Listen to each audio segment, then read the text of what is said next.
আজকেও আমরা এই লাইভ সেশন শুরু করব একটি বিশেষ ছোট্ট উপায় দিয়ে। যেরকম ধরুন অনেকেই দেখবেন এই লাইভ সেশনেও প্রশ্ন করে, এই লাইভ সেশনের বাইরে গিয়েও যখন তারা কোনো পার্সোনাল কনসালটেশন নেয়, তারা প্রশ্ন করে যে আমাদের জীবনে অনেক বাধা। দেখুন, বাধা সকলের জীবনেই থাকবে, কারোর জীবনে একটু কম, কারোর জীবনে একটু বেশি। বাট এই প্রশ্নটা আসে যে প্রত্যেকটা কাজ করতে গেলেই বাধার সম্মুখীন হতে হয়।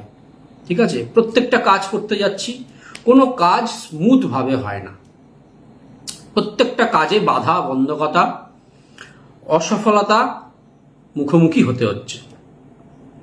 এবার দেখুন, এই বাধা সম্মুখীন যারা হচ্ছেন, আমরা জানি যে প্রচণ্ড একাগ্রতা, ইচ্ছে শক্তি, ধৈর্য ইত্যাদির সাথে যদি কেউ প্ল্যানিং করে কাজ করে, তাহলে আস্তে আস্তে আস্তে আস্তে আস্তে আস্তে সে কিন্তু সেই বাধা বন্ধকতা অতিক্রম করে তার লক্ষ্যে পৌঁছতে পারে। কিন্তু তাও আমাদের জীবনে এগোতে গেলে অনেক যখন বাধা বন্ধকতা আসে না, দেখবেন তখন আস্তে আস্তে হতাশা গ্রাস করে।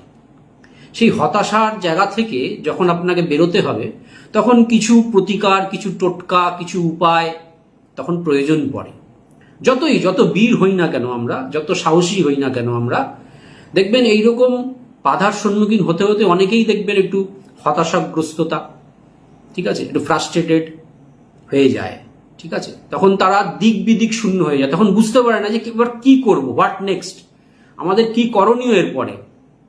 তখন বিভিন্ন লোকের কাছে পরামর্শ নেওয়া ইত্যাদি করার সাথে সাথে তখন তারা ভাবে যদি কোথাও কেউ একটা এরকম টিপস দিত, কেউ একটা উপায় দিত, যে উপায়টা করলে খুব দ্রুত এই বাধা বন্ধকতা থেকে আমরা মুক্তি লাভ করতে পারতাম। সেই রকমই একটি ছোট্ট উপায়, যেরকম আপনারা জানেন যে প্রত্যেকটা লাইভ সেশন আমি শুরু করি একটা 3-4-5 মিনিটের একটা উপায় দিয়ে, যে উপায়টি খুবই সাধারণ মনে হতে পারে, ঘরোয়া উপায়, কিন্তু এই উপায়টির কিন্তু এফেক্টিভনেস বা প্রভাব কিন্তু মানুষের জীবনে অতি গুরুত্বপূর্ণ।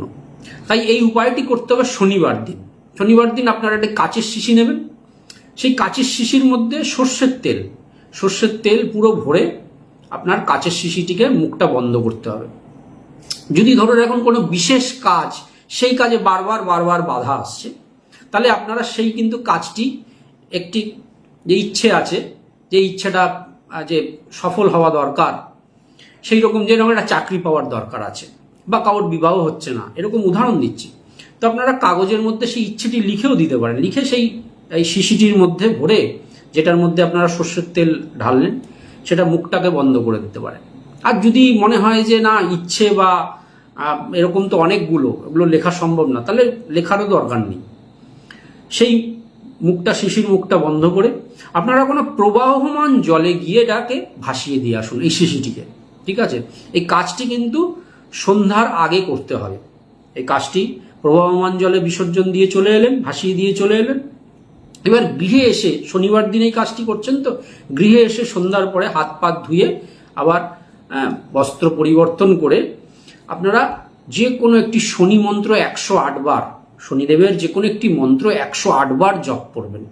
যে কোনো শনি মন্ত্র যেটাই আপনারা জানেন, যেরকম ওম শাম শনিশ্চরায় নমঃ হতে পারে, বা কোনো যদি বিশেষ কোনো মন্ত্র আরো অন্য কিছু জানেন, যেটা নবগ্রহ স্তোত্রের মধ্যে আছে সেই মন্ত্র জানেন, বা শনি স্তোত্র যদি পাঠ করতে পারেন, বা যে কোনো মন্ত্র আপনারা 108 বার এই শনি মন্ত্র সন্ধ্যার পরে, সূর্য অস্ত যাওয়ার পরে এটা পাঠ করে বা জপ করে নেবেন।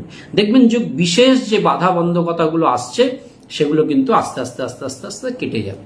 এই উপায়টা আপনারা কিন্তু অবশ্যই করে দেখতে পারেন, যদি কারোর জীবনে এরকম যে কোনো কাজ সফল হচ্ছে না কিছুতেই, ঠিক আছে, বারবার করছি, বারবার ব্যর্থতা, সেখান থেকে হতাশা ইত্যাদি আসছে, তাহলে অবশ্যই এই উপায়টি আপনারা করে দেখতে পারেন।